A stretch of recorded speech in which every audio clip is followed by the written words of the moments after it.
Let's let everybody in. Yes, because we record everything.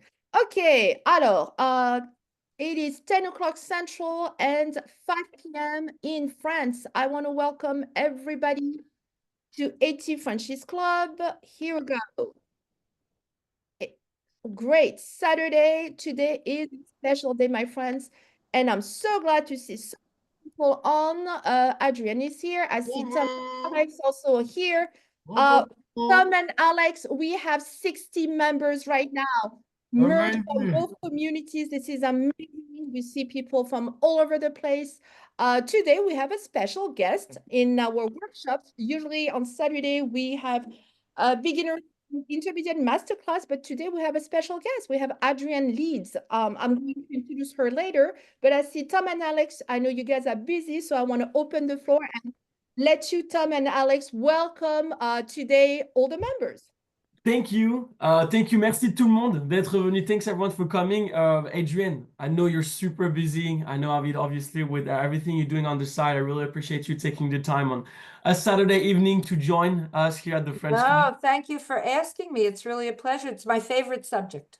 Thank you so No, much. thank you. Thank you for coming. All the club members are super excited. We've been talking about it all week. So yeah, honestly, we can start at any point. I don't know if Adrian, maybe you want to introduce yourself a little bit to the ATFrenchies Club. So for the ones who might not know you, at least know you now.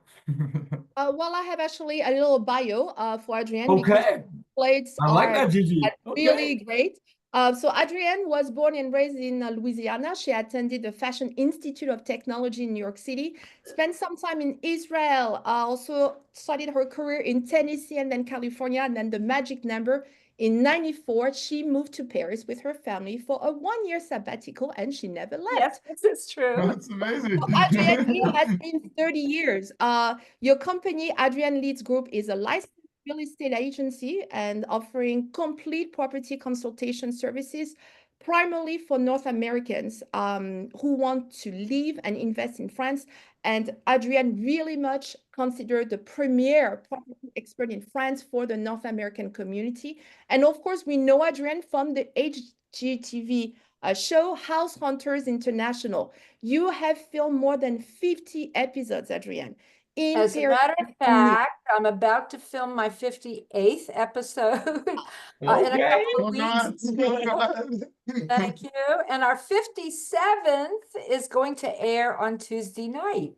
There you go. Tuesday night. Where are we going Tuesday night? Is it Paris? Yes, it was filmed in Paris, but it was filmed last June.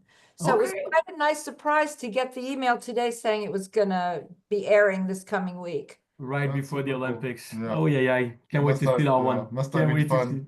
Sorry, Gigi, go ahead. Tom and Alex, would you like to introduce the club? Because we have a lot of members also who are members of Adrian's community. Of course. Well, so the ATFrenchies Club was created now 2 years ago. The ATFrenchies Club, sorry, is a community of Francophiles from all around the world with level ranging from A1 to C2. How the club works is there is daily sessions with a native French teacher like Gigi, who's right here, covering topics on cultural, Gigi, if I'm not wrong, on Tuesday. And then you have grammatical, and then you also have the pronunciation that you don't like to call pronunciation anymore. We switched to literature. To literature, yeah, to switch to literature. Tom hosts office hours every Thursday. I host debate conversational class on Friday. Gigi hosts a big masterclass for beginner and intermediate this Saturday, and Tom and I do a fun masterclass every Sunday where we talk about different topics, and the first hour is beginner and the second is intermediate. There's so much to talk about when it comes to the club, but I won't bother you too long on that. Adrian, you're the star of today, so please. I would like to say that I feel really privileged, okay, because I saw your interview with Emmanuel Macron. And so that, it's like, oh my goodness, I'm like with your group, the group that had wow. You're more important than Macron, honestly. Trust me. No, yeah, it was such an amazing time. Filming with Macron and Justin Trudeau last year was definitely a highlight of ATFrenchies, but being with people like you, Adrian, is also what makes ATFrenchies so much fun and so unique in a good way, because we get to connect with Francophiles like you and everybody that's on today's Zoom. So that's why I'm excited to talk for a little bit, and then Tom and I have to head to a garden brunch because we're in Washington, D.C. for the White House Correspondents' Dinner, which is, we're not diving into politics, it's a non-partisan dinner, okay? And to talk about journalism, and then I still cannot say that word, I don't know why. But yeah, that's why we have to leave a little early today, but we'll watch the recording, and if there's anything we can do, any question we can answer, please feel free to reach out, okay? Thank you guys so much, and thank you for inviting me. And Gigi, thank you for doing that intro. That's really wonderful. And I'll do a little bit myself as well. But we're going to talk about culture. Amazing. That's I what love we love to culture. talk about. Culture, right. So thank you so much for being here today. We really appreciate it. Pleasure all mine. I think what I'm going to go ahead and do, though, is Gigi, this is a good time for me to share my screen and my Absolutely. PowerPoint, Absolutely. right?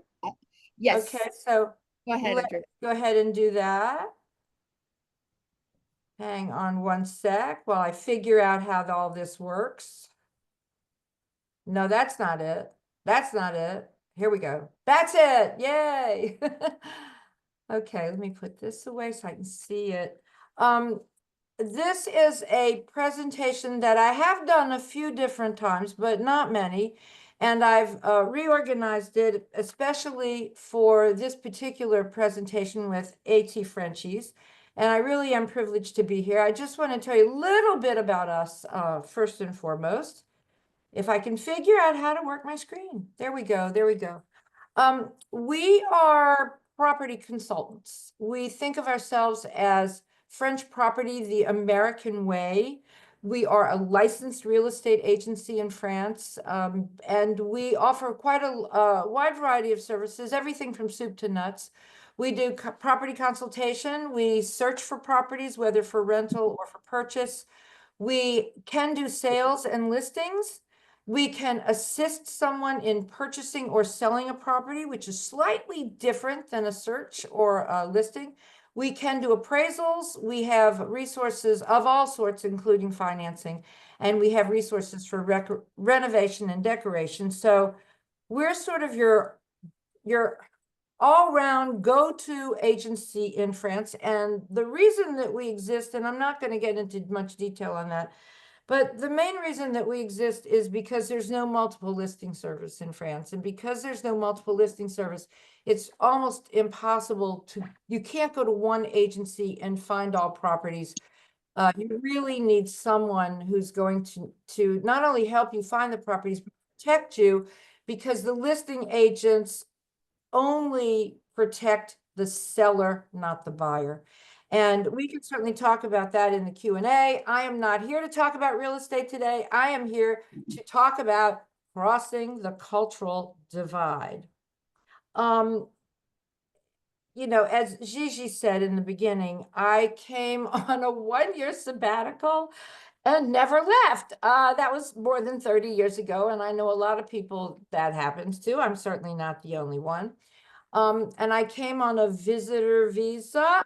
I didn't have the right to work for the first 10 years that I was in France. I left my husband 3 years in. I left with nothing. I left with no money, no job, no ability to work. It was probably a pretty stupid thing to do, but I couldn't leave France. And so I had to find a way to earn that living. And as a result of everything I went through, I'm alive and well here today with a thriving business, which really does my heart good, because what we do, way more than property, is actually help people fulfill their dreams. We make their dreams come true by helping them cross the cultural divide, cross the ocean, come over, find a place to live, find a new life that is much richer and more rewarding than the one they had. So I get a lot of good feeling every single day. And I do believe that the toughest part of making that move is not the physical aspects of making that move, but actually crossing the cultural divide. This is lesson number 1. and you know, this is not a lesson you're going to read anywhere else, but right here with me. I don't know that this is really written about by all of the people who write about culture, but I discovered it when a diplomat told me the difference between Napoleonic and English law.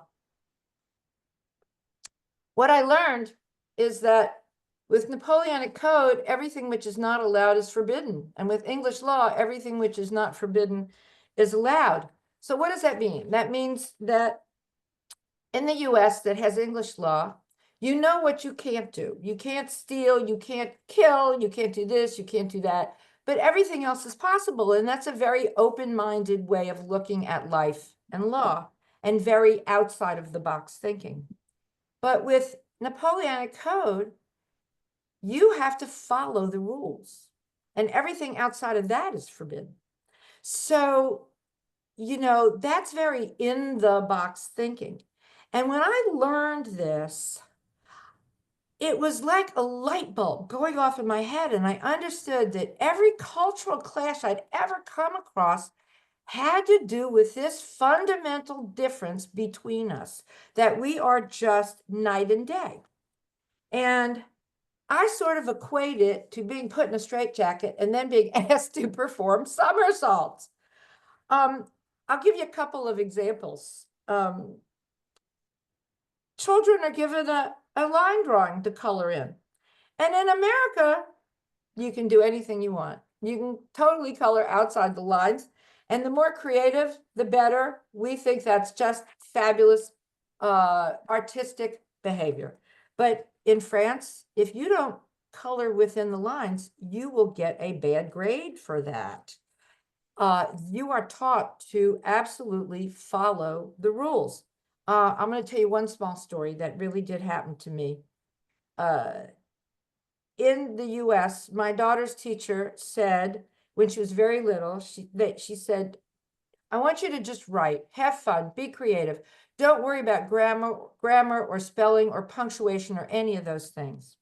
And then we got to France, and my 8-year-old daughter went to school, and the teacher said, here's what we're going to do. We're going to have what's called dictée.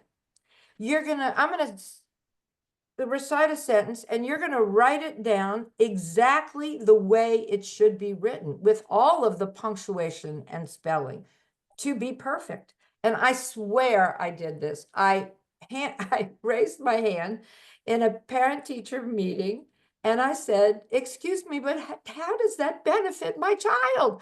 I couldn't understand how that was going to make my child a better person. And at that moment, I understood how acute our differences really are. Now, one of the other things I learned how to do was live in what we call the gray area. It's what we call here in France. You know, we're very honest people, Americans. We cut down George Washington cut down a cherry tree and said, I cannot tell a lie. And basically, Honest Abe and all of that. And so we just don't know how to actually live in the gray area. But the French, okay, they sort of see things in a bigger picture. Let me go to the next slide. You guys are so quiet. Is everybody out there? We're here. You're Yes, here? yes. Good, because I'm doing my Here. presentation, but Yes. I don't hear comments from the peanut gallery, so I want to We're make all sure that muted. good. You're muted. Okay. So if you've never heard of System D, which stands for being débrouillé or débrouillard, it means to unfog or untangle a situation. And the French, this really exists here. They have learned how to get around their system by virtue of being clever and around their rules and regulations. So I'm going to give you an example or two. Let's take a rental apartment. To rent a short-term apartment in Paris, you can only do that if you are a primary resident of that apartment, and you are only allowed 4 months a year of rentals. So what do people do? they claim it as their primary residence, but then they go live with their boyfriend or their friend or their parents, and they leave that apartment vacant for rental. So they have to get kind of clever in order to get around the rules. Okay, I'll give you one other small example. The préfecture might tell you that for your visa application, you have to have a translation that has to be no more than 90 days old. But what if it's 91 or 92 days old? What if it's maybe even another month old? You don't want to have to go back and have it translated again. It's the same translation because it could be very expensive to do that translation. A French person wouldn't think twice about just changing the date because the only thing that fonctionnaire cares about is fulfilling their obligation to have a properly dated document. So we might feel really weird about that, whereas they would say, you know what, that's system D, that's the way I'm going to get around this. And that's called living in the gray area. And so I contend that if you cannot feel comfortable being in the gray area from time to time, you're going to have a harder time moving through this culture than you might think. Oh, let's talk about capitalism versus socialism. France has a mixed economic system. It's actually elements of both capitalism and socialism, and it's considered a socialist democracy, whereas the US is really purely a capitalist society. This means that profit is what motivates everyone. The idea is to always make the most money. Americans fear the word socialism, and the French fear the word capitalism, just like we fear socialism. But the French do not talk about money. They sort of see money as the root of all evil, whereas we see the idea that money can buy happiness. And the idea that money can lead to all sorts of negative outcomes, such as greed, selfishness, and unethical behavior. And in the US, we sort of feel that we need to get richer and richer because that's going to buy our happiness. Here, you do not discuss money. And because money is evil and the way they feel about money, it really is what leads to what we view as bad customer service. Because imagine that in the US, since we revere money, that if you're in a sales position, then you have a high regard for yourself, and other people do too, because you're out there making money. But in France, since money is evil, salespeople don't actually feel very good about themselves. Dealing with money is not very highly regarded. So I think this contributes to the fact that we think that customer service isn't very good. One of the other reasons that we don't see customer service as being very important in France, again, is because of the rules and regulations. They have to follow the rules and regulations. And sometimes the fact that it's more important to take care of the customer is not more important than following the rules and regulations. So if you take every culture clash that you've ever experienced in France and go back to the original rule, which has to do with the difference between our two legal systems, I think you'll find that's the bottom line reason for all of that. And it took me a long time to understand this until I really saw that as long as the French are following their rules, they're comfortable. And it doesn't matter that, we need to fix this customer service problem over here. But how do I do that? Because then I'm not following the rules. Now, there's a couple of books out there that can really help you get through this. One of them is called Demystifying the French by Janet Hulstrand. I think I saw Janet, as a matter of fact, as one of the participants here. And maybe at the very end, we can get her to say a few things. Her book is great. It'll really help you through the day-to-day problems that you might encounter. Notice this, little sign on the wall. If you say un café, it's going to cost you €7.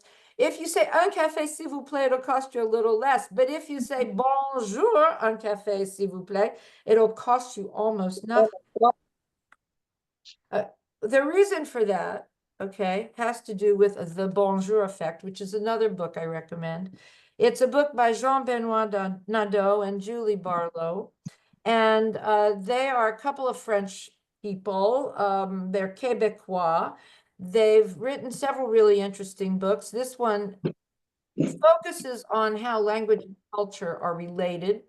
And according to Jean-Benoit and Julie, bonjour is not really just a word. It doesn't really mean hello. It's really what they call a phatic word, which in effect says, hello, I'm in your presence. Do you accept me? And I can tell you that if you do not say bonjour before you speak, you will not be responded to. You will not be acknowledged.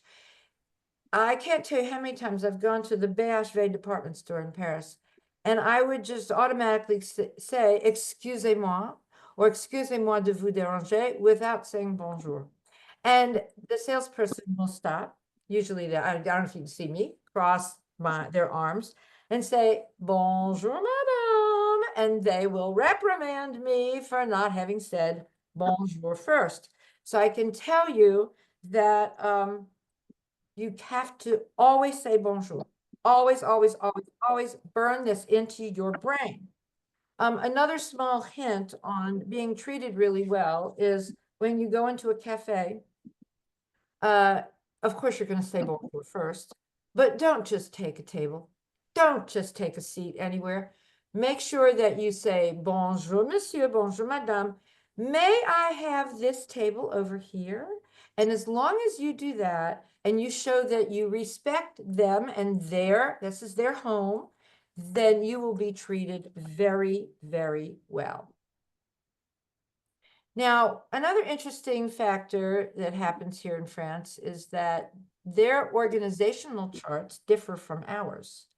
Ours are generally pyramidal and theirs are generally star. So what that means is the head of the company is at the top of our pyramid, and the power filters its way down all the way to the bottom of the pyramid. But that is not true in France. It's a star system. So the head of the organization is in the middle, and all the workers report to that person. And that means that the worker, which is maybe who you're dealing with, maybe it's that salesperson, they have no power without going back to the responsable, or the person who's in charge. And so this also affects customer service and how we view that. And it certainly affects the way we interact and the way we work, just even in the workplace. So this will give you an example of that. In France, of course, you see it's circular pattern. That's the étoile. There are 12 streets that all meet in the middle at the Arc de Triomphe, and somehow the cars come in and circle and go out again very, very effectively. Meanwhile, in the US, we have a grid pattern with an intersection, and you have to stop and wait for the other cars to go past before you can go through that intersection. And that's the way our linear society works versus France. It's a completely different idea. I've seen a few traffic circles in the US, and they do not work. We do not know how to go in circles, that is for sure. It's rather an interesting phenomenon. Here we go, safety. I hate this slide. I think I'm going to get rid of it because this, shows the number of mass shootings in 1 year. It was rather insane. And of course, that's because of the whole gun culture. It's really interesting because the French actually created the idea of pacifism and the word pacifist, and they don't have the right to bear arms. They have a very large gun culture, but it's for hunting, and it's highly regulated. And so you really don't need to fear people having guns on the street. In fact, the biggest crime in the country is pickpocketing, and it's not dangerous. It's certainly not dangerous to you. It's they target tourists, so I want to warn you. I think everyone I know has been pickpocketed at one point or another. I was pickpocketed the first year I was here, but never again, because again, they sort of target people who don't look like they know where they're going or look like tourists. But I don't think you have to worry about safety pretty much anywhere in any city in France. Certainly not on the same level that it is in the United States. It's one of the things I always feared about living in the United States, and especially as a single woman, I can go anywhere at any time of any day and feel 100% safe. I've never been paranoid, not once. And it's a big plus. It's a tremendous plus to live in a place where I really do feel completely safe. One of the things that's interesting is that we, as Americans, tend to provide a lot of information.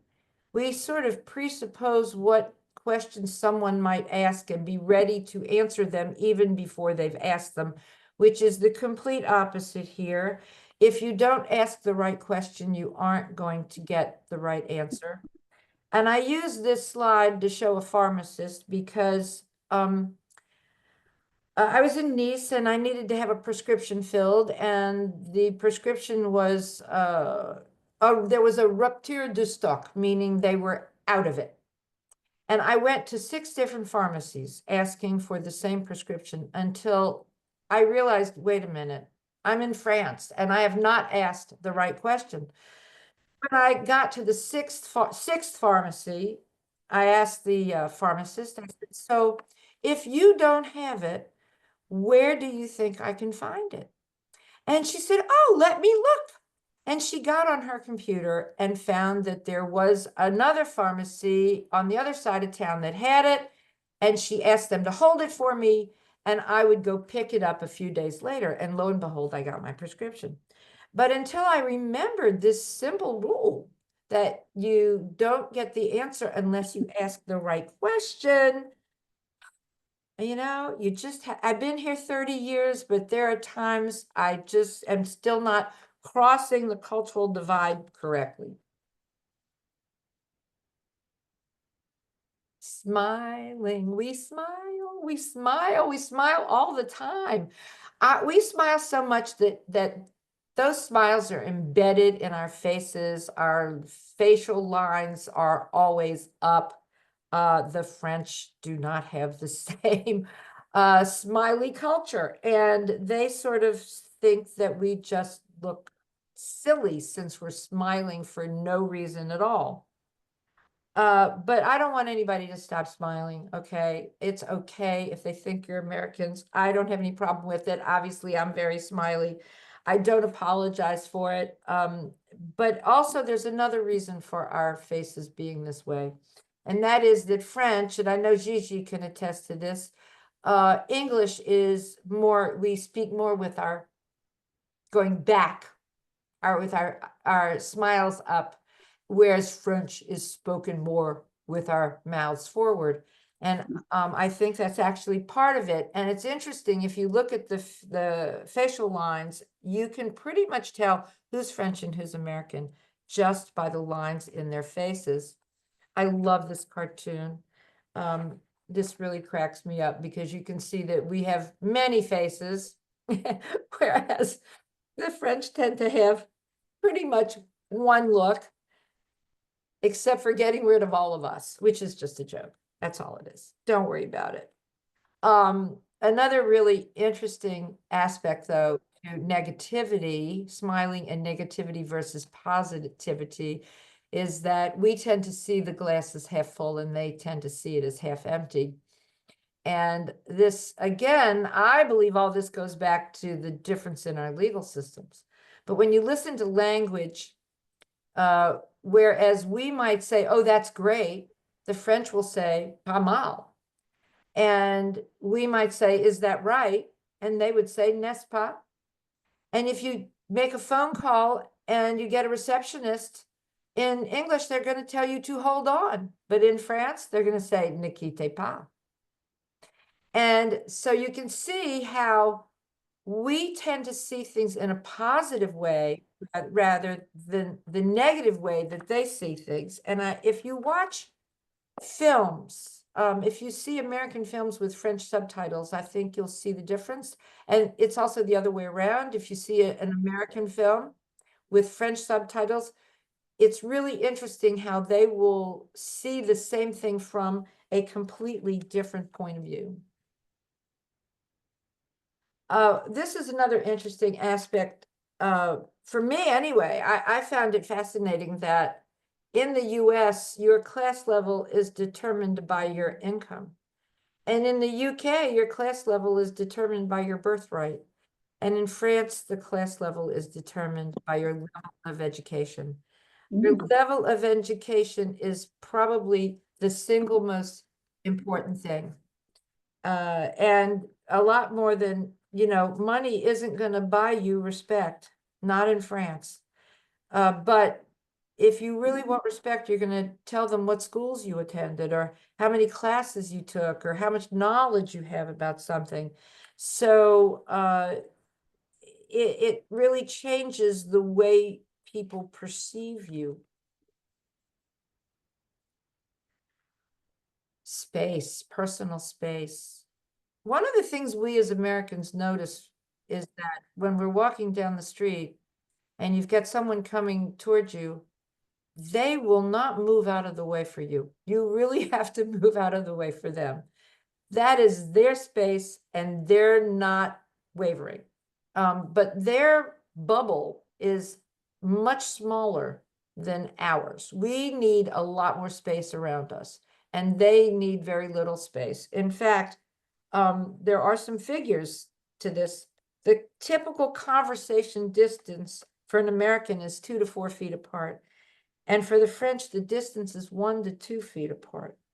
So you sort of have to get used to being a little closer to everybody. But in spite of that, they don't queue. They will not make a perfect line like they will in the UK. They'll be all over the board and they sort of remember who was in front of them and who was behind them. And sometimes they'll respect that, but not always.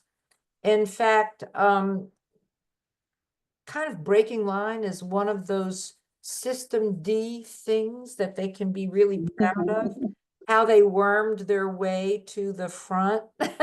But if they get caught, you know damn well that the people in the back are going to say, "Excuse me, madame, you're behind me. Get there." It starts to become almost a joke for us because once you really see what's happening, I don't even know that they understand what's happening, but we can see it. So it becomes humorous for us. Loud speaking. We're loud. We're loud. We're just so loud. I think that we were taught to speak up and be heard. And because of our space, because we have so much more space between us, because the tables in restaurants are larger, because the decibel level's been put higher, we tend to have very, very loud voices. And I swear it happens to me everywhere I go. The voice I hear above everyone else is 99 times out of 100 an American voice. And we are unconscious of this because we're so used to just being loud everywhere we are that we're not even aware that no one else is speaking that loudly. I was with Janet Hallstrand this past weekend in Champagne, and we went to a beautiful little restaurant hotel in a little stone house for an Easter lunch. It was Saturday.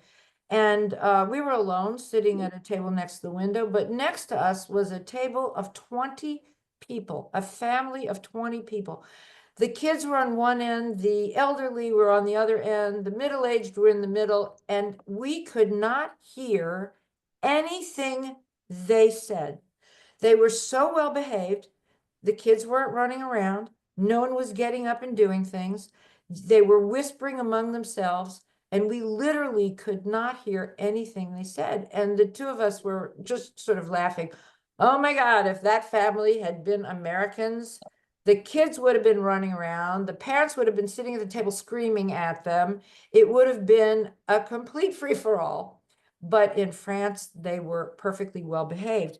And so I just want to please ask people to do whatever they can to keep their voices down and just be conscious of the fact that no one else is speaking loudly.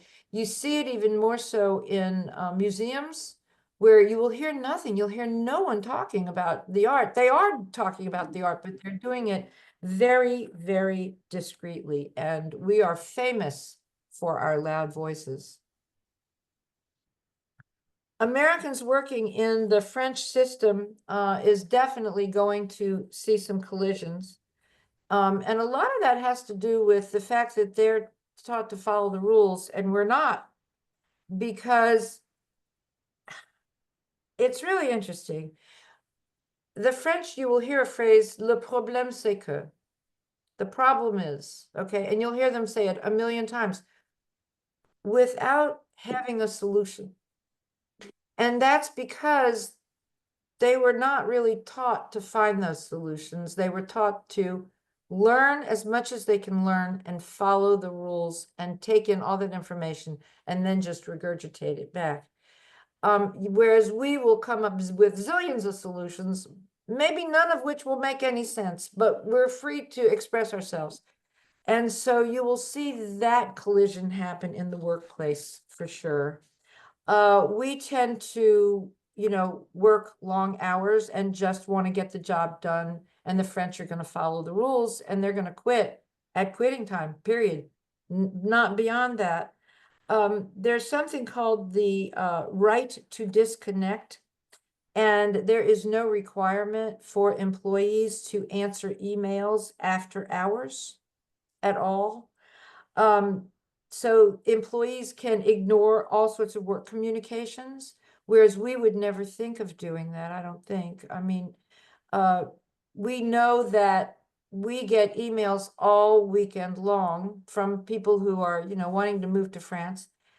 And we have stopped answering those emails. We are using the French rules basically and issuing an auto response that says we will read your emails, on Monday. But we also know that our clients and our readers expect some sort of an answer in 24 hours, and that's because there is no boundary like that in the US.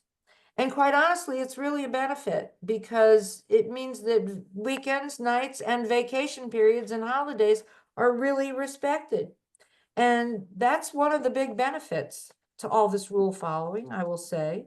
But you can imagine what kind of collisions can happen in the workspace because we work very, very differently than our French counterparts. And I hear stories all the time. I had a client who, an American guy who came over here to run a French company. And he sort of had a reverse problem because the employees expected him to behave like a French employer. And he couldn't and didn't want to.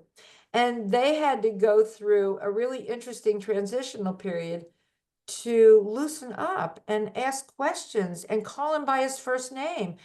And I think in the end, they had a much better experience. But he went through hell to get there. Tout est compliqué. Tout est compliqué. This is true. Part of this, I believe, has to do with this respect for intelligence, whereas we see the lowest common denominator, they do things for the highest common denominator. And you will find that everything is more complicated than it needs to be, whereas we are always trying to simplify things and make it more convenient. It took me a long time sitting on the floor with an instruction booklet to understand how to work this dumb washer dryer because there was no dry cycle. It does dry, but in order to dry, you actually have to set the washer to wash and dry, and then you have to take the wash cycle off to make it dry. And this isn't the only brand. In fact, I bought an Electrolux recently, and it does the same thing. but at least now I understand it. Now I understand that I have to kind of think backwards. But originally, I'm looking at this going, wait a minute, I know this machine drives, but there's no way to drive. And so be prepared, okay, to understand the most complicated system. And you might need a PhD to figure it out. So here we are crossing the cultural divide. I've been doing it for 3 decades. It's, I think it's the most difficult thing for moving to France. Everything else, getting your visa, finding property, you know, making friends, all of those things are easy peasy.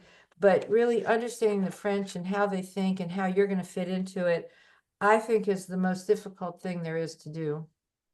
And, but it's worth it. We have helped thousands of people do it. I can give you a couple bits of good advice.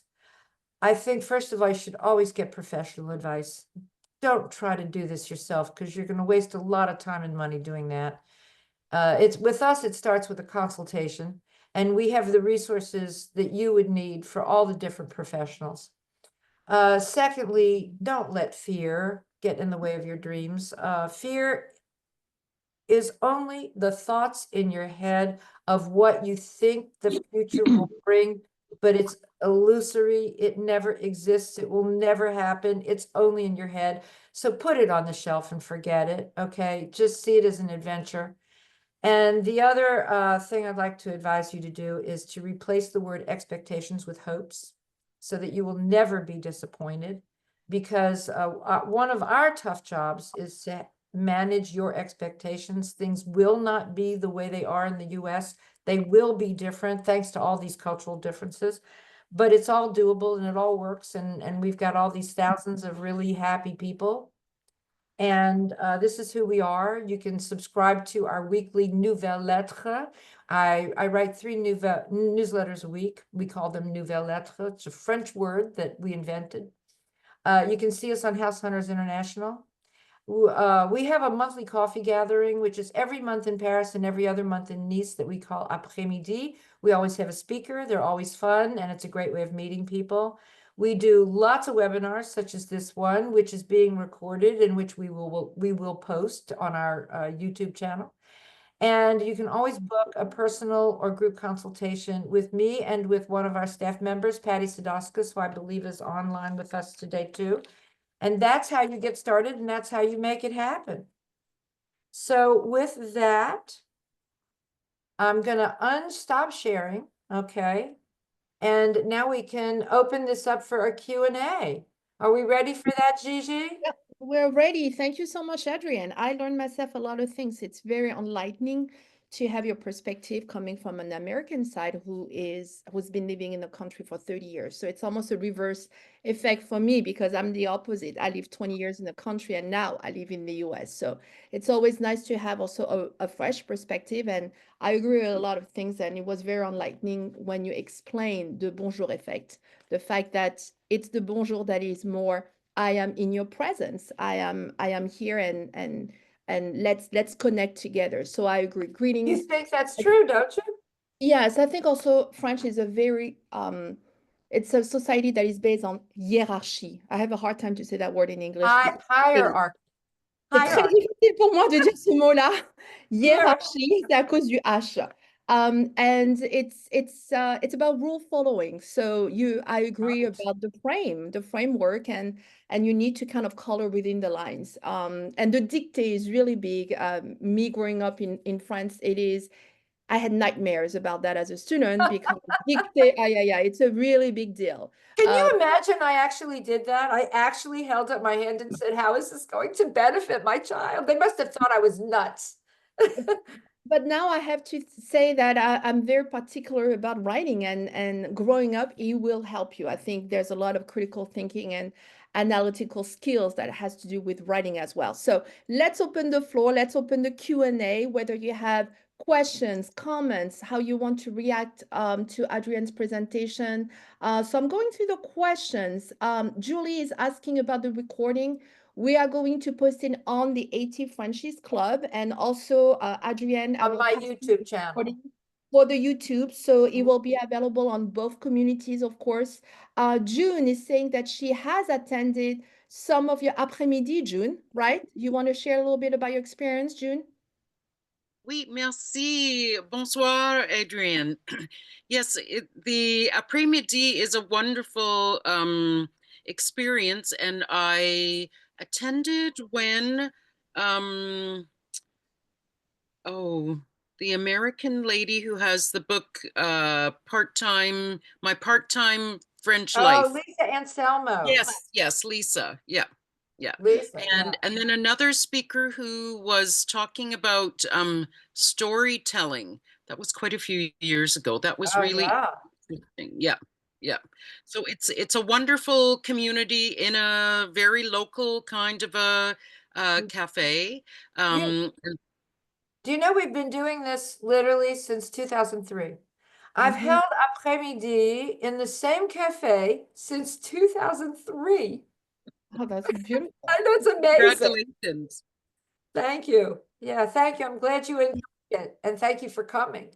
Yes, and you have a very strong community, and I can see some overlap definitely between the two communities, between ATFrenchies Club and also your community, Adrienne.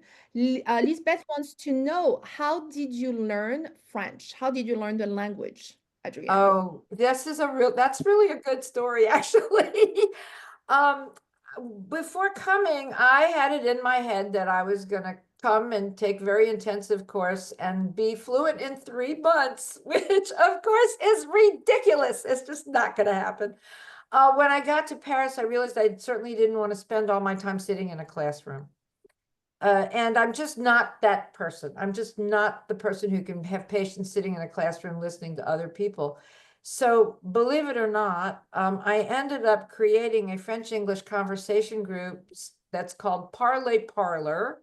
I ran it for 20 years. So basically I learned through conversation. A few years ago, it ended because my partner, Elizabeth Crochard, she was retired. I got too busy. We ended up, kind of giving it up. But now, Katie, I see Katie Friedland is on. She's waving right here. Katie Friedland now runs this conversation group in Nice. And she also has she kind of morphed it into what she calls Parlay Power. So she's giving classes now in Nice. But believe it or not, I totally learned French through conversation. I do not read or write. Okay, I never took lessons. It took me many, many years to feel comfortable in speaking. Now I have no problem. I am told by the French that my French sounds really good. I don't believe them. I think they're just buttering me up. But it does, I will say that it makes a big difference to be able to speak French. But I don't want anybody out there to be intimidated by having a low level, because almost everyone, especially in the major cities, speaks some English. And you can really get by as long as you're sort of comfortable with your own level, even if it's low, as long as you make an effort, you're going to do just fine, and you'll pick it up as you go along. Don't you agree, Gigi, that it really is about just kind of letting loose, letting go, and feeling comfortable? Yeah, and I think that as long as you try your best effort, I think it would go a long way. I always tell students there's a difference between accent and pronunciation. The accent, you're not going to be able to acquire the accent unless you are in an immersion space, or maybe you speak the language at home, or you are Or you're heritage. 10 years old. Yes, and that's why, of course, we advocate for early language learning, because we acquire the language as a child. You're a sponge. But pronunciation is about stretching the right syllables, and making sure that we are understood. So there's a difference between, yeah, accent and pronunciation. Pronunciation leads to comprehension, and that's what you want. You want to be understood. You want to be seen and understood. So yeah, I think, Adrienne, in your situation, because you moved as a grown-up and you were also in a space where you had no choice, it was also a little bit of a survival situation. Conversation of every day is going to go much further than trying to study from the textbook. My But accent is horrible, okay? I mean, I think it's horrible. They tell me, oh, mais c'est charmant, madame. C'est absolument adorable. You know, they think it's adorable, okay? So I can get away with it. The weird thing though, everyone learns differently. You know that, right? Everyone has a different propensity for language. So for whatever reason, I can look at a sentence on a page and know every single word and make no sense out of it when looking at it. If I say it, if I read it out loud, then I understand it, which maybe makes no sense. And for some reason, I can really spell. If you put me in a spelling bee, I can spell French words. So I don't get it. But anyway, yeah, I do just fine now. And you become, have you become a French citizen, Adrienne? Not yet, but my application is on record, in file, and I'm waiting to hear back from them. You know, it takes a long time. Yeah, because after 30 years, you are eligible, if Oh, anything. I'm definitely eligible, but you know, you have to go through an interview and they ask you all sorts of, questions about French history and French culture. And I'm not even worried about that because I've been here so long that I'm sure that I can at least joke with them, and that makes a difference, Yes, and they take it before they move from B1 to B2 level. They are going to have they are going to revise the language requirements for citizenship, and I believe in 2026 it's going to become more. Right. Well, fortunately I could have only had to pass B1, and I passed my B1. And I don't even know how it was that I was the first person to leave the room and still managed to pass the test. That's awesome. Well, Really nice. yeah, So you have I that under felt your very belt. accomplished. Yeah, felt very accomplished. Daniela wants to know, what is the biggest mistake Americans make when buying properties in France?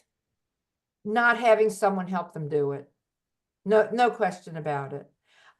If anybody who gets themselves into trouble, it's because they went and looked at properties on their own. They dealt with a selling agent who is not going to tell them something that would deter them from buying that property. And then they end up not knowing what questions to ask. So they're not going to get the answers to the questions they haven't asked. And so they basically have taken this upon themselves. The risk is theirs. When they work with us or people like us, then really we're like an insurance policy. It's well worth it. And I'm not even talking about working with us. As long as you're working with someone who can really hold your hand through the process, who's looking out for your interests, it's way more important. And that's when you come into play, Adrienne. Of course, to have you as a partner, that makes it's crucial. It's crucial because you already know the system, and you have both, like you said, you cross that cultural divide. So we also benefit from your own experience. Well, we're not here selling property. If someone comes to us to find them a property, what's important is not making a sale. What's important is finding the property that works for them. So we're going to look at all the negative aspects of that property and remind them, hey, just so you're aware of it, okay, this is a third floor walk-up, right? You don't have an elevator. Make sure that's going to work for you. You know, that kind of a thing. We have to really make sure they're making all the best decisions. It's very important. And we know the difference in the US, the rez-de-chaussée, ça n'existe pas. So Exactly.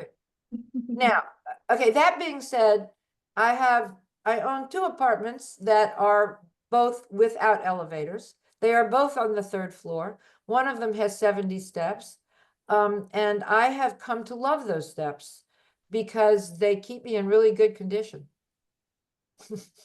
For sure. And then also the elevators, the lifts are so small in France, and you get used to it. What, the ascenseur? Oui, les ascenseurs, tellement petits. Oh mon Dieu. I looked at an apartment that I got close to buying that had the smallest elevator I have ever seen. And now I've seen a lot of small elevators, okay? I swear it's true. I couldn't fit my body into it, okay? you know, I'm not a big woman, I'm 120 pounds. I could not fit my body, much less any bag I was in the elevator. I said, okay, I'm not doing this. Bizarre, yes. Lance wants to know, how does one decide between Paris and Nice when you love both?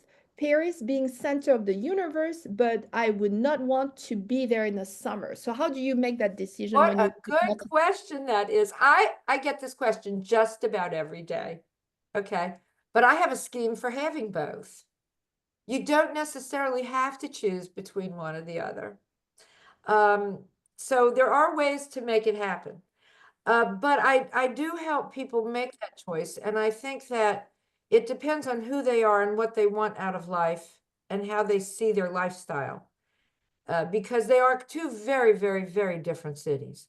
You know, Paris is the cultural mecca of the planet. And if you're into art and culture and you really want a very vibrant lifestyle, Paris is it. But Paris can also be rather exhausting and the weather is not great, right? November to March, it's gray and rainy and it can get depressing. So it's not always the best place to be year round. Nice is what I call a slice of heaven because, you know, it's got the best weather in all of France and it does have an international airport, so you can get anywhere.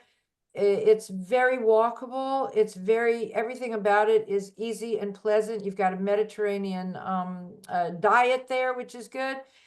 We have a fabulous American community there. So for retirees who have already been there, done that, I would say that they should choose Nice over Paris. If you're younger and you really want to connect with a vibrant American community, it might be better to be in Paris. I had a couple this week from New Jersey, and the woman works for MoMA. She works for the Museum of Modern Art. And I just said, come to Paris. You know who you are right now, start in Paris, maybe down the road you'd end up in Nice, or you'd find a way to have an apartment in both places. But I advise them to start in Paris because of who they were. True. Raoul wants to know, does the French heritage, because Raoul has his ancestors from his father's side immigrated to the US from France, does that French heritage give me an advantage in terms of obtaining visa for living in France? Do you know that, Adrienne?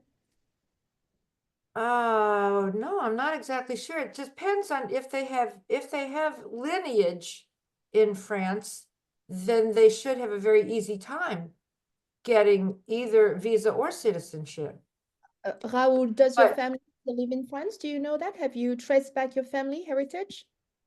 well, but just family living in France doesn't really have anything to do with it unless you have your parents or grandparents were French. That might change the ability to get a visa or citizenship. We are not immigration specialists, but we work with Daniel Tostado, who's an immigration attorney who's very, very good. And he can certainly answer questions like that. I would highly advise going to him. What's the name of that person? Like that. Daniel Tostado. If you go to our website, Okay. there is a rubric, a menu item Yes. for immigration specialists, and you'll find them there. All right. Thank you. Thank you. It's about 4 generations ago, of course, that the family emigrated to the United States, but there's still the members of the family in France. I will talk with. I would certainly pose Mr. that question to an immigration attorney and see what they can do for you. Thank you. Thank you. But it's easy to get a visa anyway. Right. It's true. Yeah, it's easy to get a visa. They love us Americans. I know that it's 6 o'clock, so I know our hour is up. But Gigi, if I'm happy to go overtime, if Yes, anyone. we have 5 more minutes because I know that we have a big crowd. So if you guys want to prolong and ask a little bit more questions, Liz wants to know about the written part. Liz, are you referring to the DEL for the citizenship exam? What are you referring to?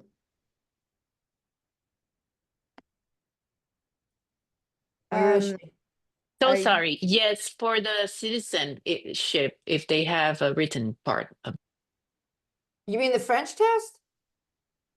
Yes. Oh, Yes. Oh, yes. Oh, yes. I'll Okay. tell you what I did, okay?